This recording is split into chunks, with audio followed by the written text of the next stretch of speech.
MIT incubation forum के stall पर मैं आया हूँ और यहाँ पर मैं देख रहा हूँ कि बहुत सारे गन्ने की वैरायटी दी हुई है। यहाँ से मैंने कुछ प्रोजेक्ट वगैरह के लिए कुछ मटेरियल इन्होंने दिया है। उसके बाद मैं जानना चाहता हूँ कि ये गन्ने की कौन सी वैरायटी है, इसमें प्रोडक्शन का क्या हाल है। तो इनसे मतलब ये एक्सपर्ट हैं इसके। हाँ, सर ये हमारा गुड़ है। ये गन्ने की जो वैरायटी होती है ना, COJ 88, जिसको पंजाब 88 के नाम से भी बोलते हैं जी। तो उसका गुड़ है, क्योंकि इससे ये वैरायटी फार्मर्स बहुत कम ग्रो करते हैं, क्योंकि इसकी एक तो प्रोडक्शन कम निकलती है और ये वैरायटी बहुत हार्ड होती है। अगर हम बात करें 238 के कंपैरिजन में, 238 सॉफ्ट वैरायटी है, उसमें कीड़ा लगता है, कीड़ा लगने के चांसेस भी ज़्यादा होते हैं, तो उस पर फिर हमें केमिकल फर्टिलाइज़र का स्प्रे, पेस्टिसाइड का करना पड़ता है। लेकिन इस पर कोई ज़रूरत नहीं होती, क्योंकि हार्ड वैरायटी है, इसमें कीड़ा कम लगता है, प्रोडक्शन कम होती है। मिलर्स इसको नहीं लेते हैं, क्योंकि इसमें क्या है, रस कंटेंट कम होता है। अगर हम कंपेयर करें 238 से, तो 238 की अगर हम चीनी की बात करें, चीनी मिल्स उसमें 1 क्विंटल में से 10 से 11 किलो चीनी बना लेती हैं, लेकिन इसमें कम बनती है। तो इसलिए फार्मर्स कम ग्रो करते हैं, क्योंकि 238 में तो वो जितना गुड़ शक्कर बनाएंगे उतना ठीक है, बाकी वो मिल में अपना दे देंगे।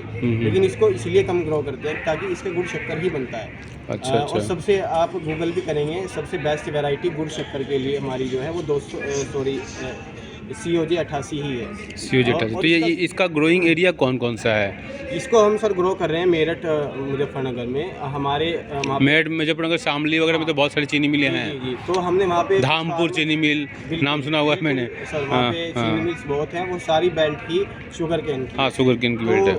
इसको हम ग्रो कर रहे हैं, अपने फार्मर्स हैं हमारे, क्योंकि एक्चुअली वी आर रनिंग है FPO। हमारे FPO है, फार्मर्स का ग्रुप है। FPO क्या होता है? Farmer producer organization. अच्छा।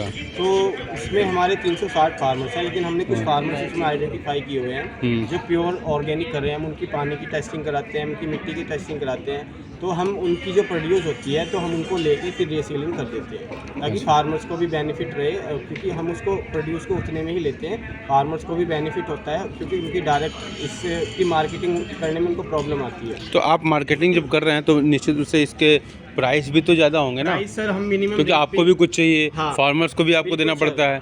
जैसे हमारे यहाँ मैं सड़कों के किनारे में देखता हूँ, वो बैलगाड़ी लगा के या मोटर ट्रैक्टर से आते हैं। हाँ। वो पूरे बताते हैं कि वो आ रहे हैं मुरादनगर और ये मुरादाबाद और ये मेरठ वगैरह सब बताते हैं वो।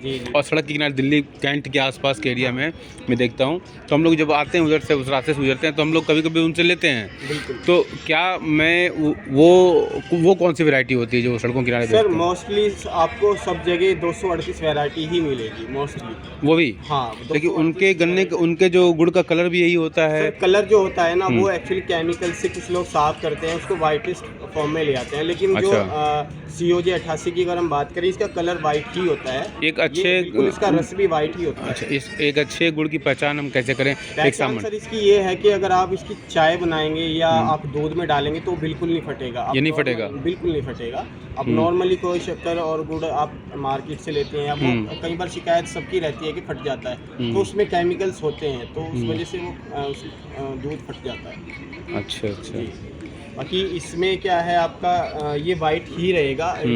आप इसको रखेंगे तब ये थोड़ा वाइटपन पे ही रहेगा। लोग कहते हैं इसमें ये वाइट क्यों है, कई लोगों का ये मिथ है कि ब्लैक जो होता है वही ऑर्गेनिक होता है, तो लेकिन COJ 88 का आपको ब्लैक नहीं मिलेगा, ये वाइट ही रहता है। अच्छा, चलिए ठीक है। कारण है।